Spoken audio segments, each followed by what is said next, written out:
भगवान का जब मोहिनी अवतार हुआ तो मोहिनी अवतार के उस स्वरूप के सौंदर्य पर 33 कोटि देवता न्योछावर हो गए। सबके मन में ये भाव आया, ये जो भी प्रकट हुई हैं ये किसी भी प्रकार से हमको हमारी गृहिणी के रूप में प्राप्त हो जाएं। इतने सुंदर ठाकुर जी बनकर के आए।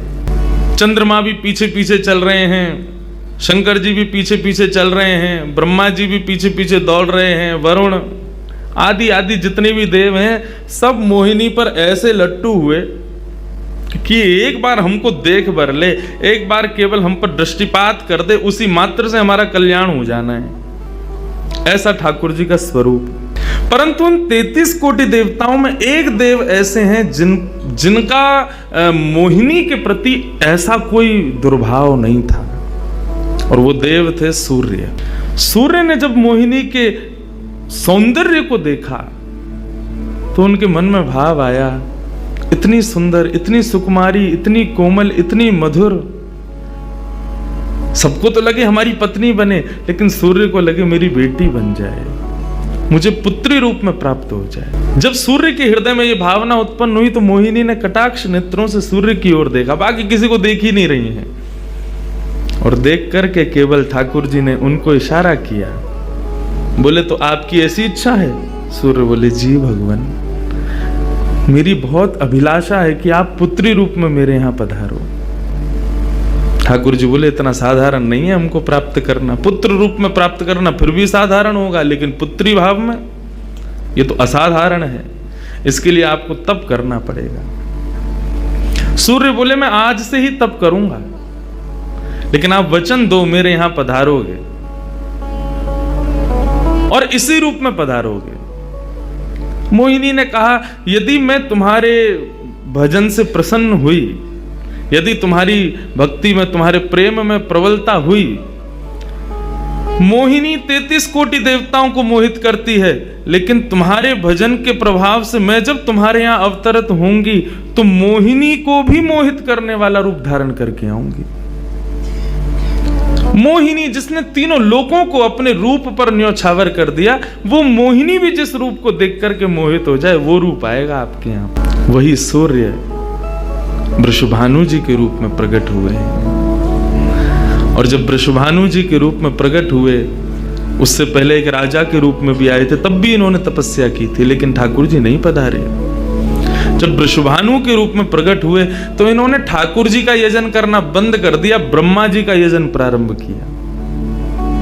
ब्रह्मा जी से प्रार्थना की, ब्रह्मा जी प्रकट हुए, बोले क्या वरदान चाहिए? बोले वरदान आपसे नहीं चाहिए, वरदान हमको किसी ने कहा था कि वे हमारे यहाँ पुत्री रूप धारण करके आएंगे, मुझे लग रहा है वो कहीं भूल नहीं गए हो, इसलिए ब्रह्मा जी आप बहुत करीब हो ठाकुर जी के, आप उनको जाकर के संकेत करो कि कोई आश में बैठा उनकी में।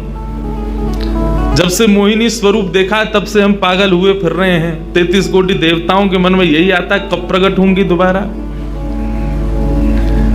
कृपा करो, आप प्रार्थना करो कि वो पधारें।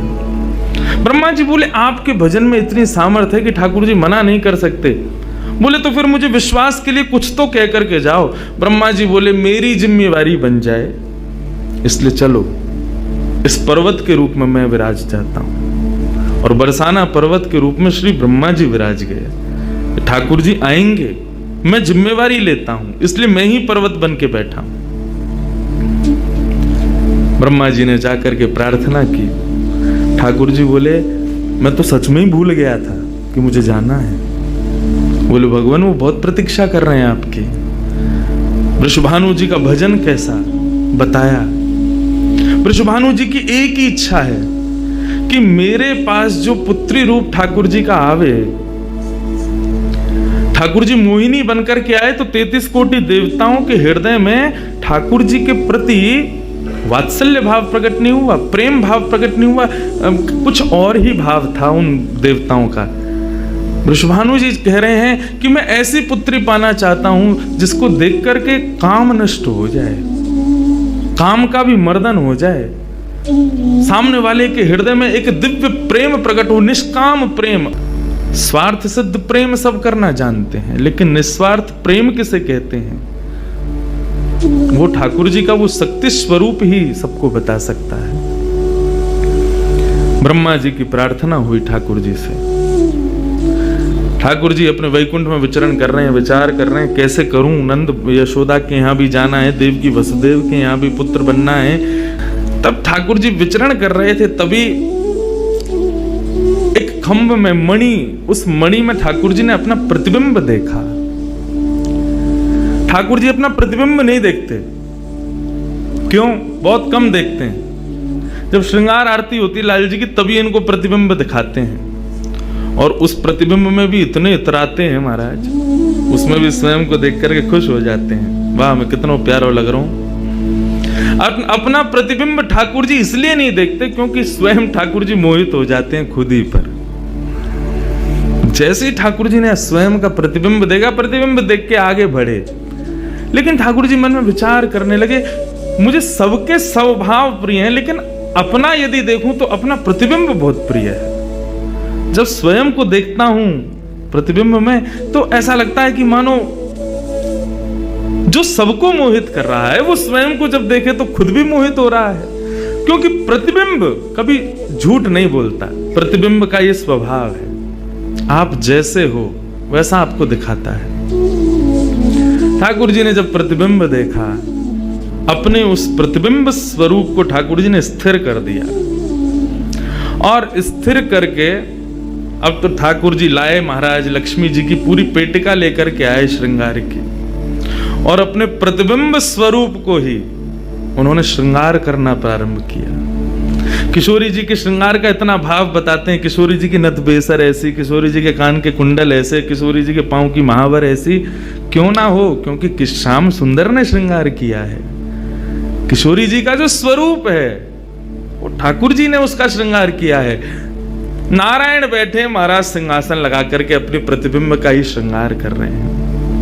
मोर पीछ हटाया, मुकुट उतार के दूर रखा, घुंघराले केशों को खोल दिया, नेत्रों में सुंदर सुंदर छोटा छोटा काजल लगाया, माथे पर एक सुंदर बिंदिया लगाई है, होठों पर निर्मल लालिमा लगाई है, गले में हार पहनाया, सर्वांगीण श्रृंगार किया, और लक्ष्मी जी की चुनरी ला करके जैसे शीश पर से चढ़ा करके ठाकुर जी ने थोड़ा सा जो श्याम रंग है उसको जैसे ही गौरवर्ण किया, वैकुंठ के उस प्रतिबिंब में से मानो जैसे सूर्य चंद्र का एकाकार रूप प्रकट हो गया हो, इतना तेज पुंज प्रकट हो गया कि ठाकुर जी भी अपने नेत्रों को छुपाने लगे। थोड़ी देर नेत्रों को बंद करने के बाद जब बड़ी धीरे से ठाकुर जी ने जब अपने प्रतिबिंब की ओर देखा, तो किशोरी जी का दिव्य स्वरूप वहां प्रकट हो गया। ठाकुर जी ने दंडवत किया, पहले प्रणाम,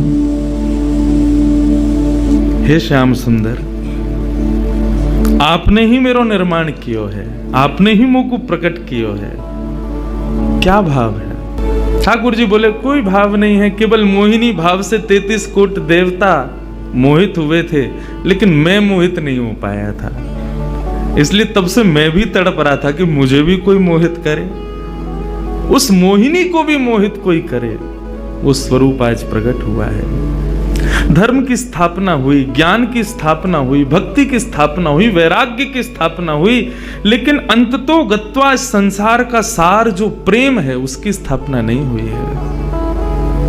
उसके लिए आपका अवतार धारण करना अति आवश्यक है। आप मेरी शक्ति हैं, आप मेरी आत्मा हैं। किशोरी जी से प्रार्थना की ठाकुर जी ने कि आप पधारो और प्रेम की स्थापना के लिए आप भूमंडल पर सूर्य के ही अवतार वृषभानु जी के यहाँ पर आप अवतरित हो। तब किशोरी जी ठाकुर जी की बात मान करके और वृषभानु और कीर्ति के यहाँ पर अवतरित होती हैं। लेकिन किशोरी जी का जो अवतरण है वो 4:40 ब्रह्म मुहूर्त में होता है। उसका क्या भाव है? बोले 4:40 ब्रह्म मुहूर्त के बाद सूर्य प्रकट होना प्रारंभ होते हैं। मतलब सारे मंगल कार्य ब्रह्म मुहूर्त में होते हैं। चिड़ियाओं का चहकना, कई पुष्पों का प्रकट हो जाना, मानव के मस्तिष्क में आज मुझे क्या करना है वो दिव्य चेतना का प्रादुर्भाव होना, ये सब कुछ सुबह ब्रह्म मुहूर्त से प्रारंभ होता है। और सबसे बड़ी बात, सूर्य प्रकट होते हैं, धीरे धीरे धीरे धीरे अंधेरे को दूर करते हैं और धीरे धीरे धीरे गतिमान होते हैं 12 बजे तक। वर्धन करने के भाव से किशोरी जी ब्रह्म मुहूर्त में पधारी, क्योंकि वर्धन होना ही एक नवीन दिन का ब्रह्म मुहूर्त से प्रारंभ होता है। ऐसे ही प्रेम का वर्धन, भक्ति का वर्धन, भाव का वर्धन, उन सब का वर्धन करने का प्रतीक है किशोरी जी, इसलिए ब्रह्म मुहूर्त में जन्मी है। किशोरी जी का प्रादुर्भाव हुआ, पूरे बरसाना में आनंद उत्सव मनाया गया, सब नाच रहे हैं, गा रहे हैं, आनंद मना रहे हैं। नंद बाबा भी आए, यशोदा जी भी आई हैं, उन्होंने भी आकर के वृषभानु जी को बधाई दी है। सब कुछ हुआ, लेकिन किशोरी जी के प्रादुर्भाव में एक वैचित्र था। दिन बीत गए 8, लेकिन किशोरी जी ने अभी तक नेत्र नहीं खोले। अभी तक किशोरी जी केवल एक छोटी सी बालिका हैं, एक सुकुमारी हैं, परंतु अभी तक किसी को भी किशोरी जी के नेत्रों का दर्शन नहीं हुआ। अभी तक किशोरी जी के नेत्र नहीं खुले हैं। इस बात से कभी कभी चिंतित हो जाते हैं वृषभानु जी और कीर्ति कि हमारी लाली है तो गई है, लेकिन पता ना क्यों अपने नेत्रन को नहीं खोल रही है। कभी कोई संत आ जाए, कोई वैष्णव आ जाए, कोई ब्राह्मण आ जाए, तो उनसे निवेदन करते हैं कि हमारी लाली नेत्र नहीं खोल रही। देवताओं ने नारद जी को भेजा, आप जाओ और जाकर के वृषभानु जी के इस मन के भाव को पूर्ण करके आओ, किशोरी जी के सुंदर नेत्रों का दर्शन उनको कराओ।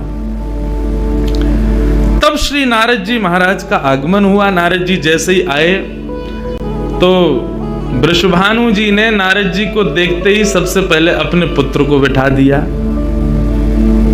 श्री रामा से मिलो, हमारा लाला है। नारद जी उससे मिले, उसका सब देखने लगे। नारद जी मन में विचार कर रहे हैं कि उनसे कब मिलवाएंगे, किशोरी जी का दर्शन कब होगा। 2-3 दिन तक नारद जी विचरण करते रहे बरसाने में। वृषभानु जी का मन तो होता है कि मैं इनसे कुछ कहूं, कुछ पूछूं, थोड़ा किशोरी जी के बारे में, अपनी लाली के बारे में न कछु जानूं, लेकिन अभी वो भाव प्रकट नहीं हो रहा है। तब एक दिन एक छोटी सी बरसाने की लाली को जब नारद जी महाराज खिला रहे थे और उससे प्रेम चर्चा कर रहे थे, ये दृश्य जब वृषभानु जी ने देखा, उन्होंने तुरंत नारद जी के चरण पकड़े और कहा, हे भगवान, हमारी एक लाली भई है, बहुत सुंदर है, सुकुमारी है, नन्ही सी है। अभी वाकु देख करके स्पर्श करवे में डर लगे कि कहीं हमारे स्पर्श से कोई कष्ट